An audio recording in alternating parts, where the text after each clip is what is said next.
morning, legends. Today I got a good one for you, man. We're going to talk about a question I get a lot, which is how do I get below 20%? Some guys 15%, but the more common one is really 20, and then most people get stuck around 15 again. So here's the difference between 20% body fat and 15% body fat. And the only difference is, you ready for this? The only difference is compromises. When I was at 20% and I wanted to go to 15%, I had to have a conversation with myself on what compromises was I willing to make in exchange to get my body fat 5% lower. Because what I was currently doing, right, the habits that I had, the foods that I liked, the meal plan that I was following, consistently brought me to 20%. Now at 20%, there's a lot of snacking in there, right? You're eating off plan, you're going in surplus most of the days, you're not aware that you're going in the surplus because you think you're only eating 2 meals, but then you're having little snacks throughout the day, an apple here, a piece of candy here, a piece of chocolate there, and that shit adds up. So the compromise to go from 20 to 15 or 15 to 12, it's discipline. It's getting better at your habits, and it's refining certain areas of your life where you want to cut the cord. So for me, one of the cords was I'm not going to eat after 9 o'clock, and I'm going to have my last meal at 8 o'clock. And initially it was I'm going to have 2 pieces of dark chocolate as my treat, because at the time I was eating a lot of chocolate. Chocolate pretzels I loved, chocolate anything really. My wife got me into this habit. She's not a crazy chocolate fan anymore, but she liked chocolate, and so I would start eating it with her, and I started to like chocolate. So anyway, when I wanted to go from 20 to 15, pull that back. So, I lost it there. When I wanted to go from 20 to 15, I made a compromise. The compromise was I'm no longer going to eat unconsciously after 8 o'clock, right? I'm going to take away the sugar treats. I'm going to take away whatever I was snacking on at the time, which was, froyo or this or that. And I'm just going to do this, which is 1 serving or a half a serving of dark chocolate. It was bitter. It wasn't milk chocolate. It didn't screw up my stomach. And it was enjoyable enough to satisfy what I wanted, but like dark chocolate is kind of bitter. So after a while, you're able to say, well, I really don't need that dark chocolate.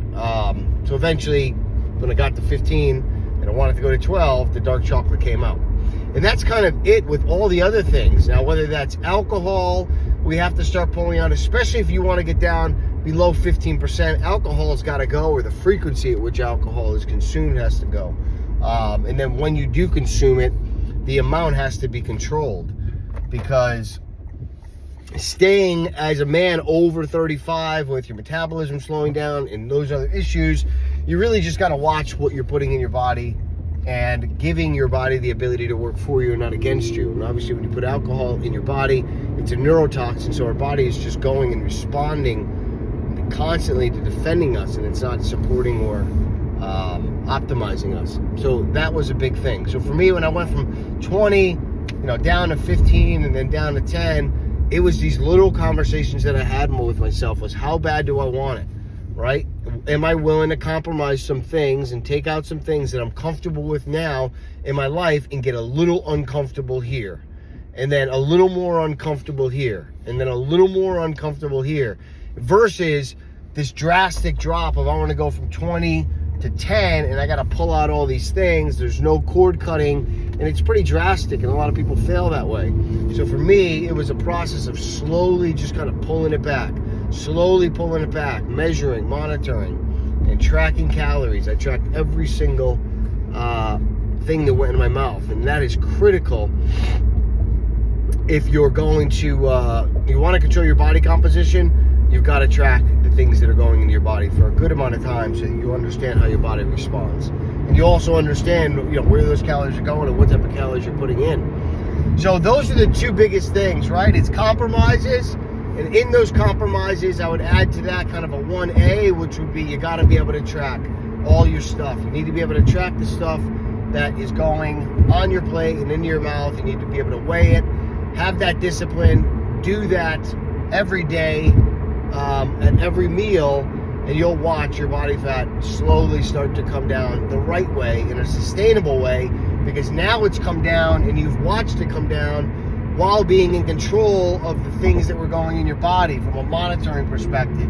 So there's power in that. As you're doing that yourself, you're starting to see, okay, when I put these foods in, my body responds this way. And there's this positive loop that goes on in your mind with creating that new habit. And to create any habit, you have to create a positive reinforcement or a loop, something that, it triggers you. So that's a way that I kind of tricked myself into getting healthy, and figuring out, okay, I want to get down in lower body fat because I don't like my gut, right? I wanted to get rid of that because in a shirt I looked good and I filled it out, but I still, when I took off my shirt, I still had love handles, which you'll have around 20%. So hope that helps. If you guys like that, let me know. Give me a like, hit me a follow, or drop me some comments. Hope that helped.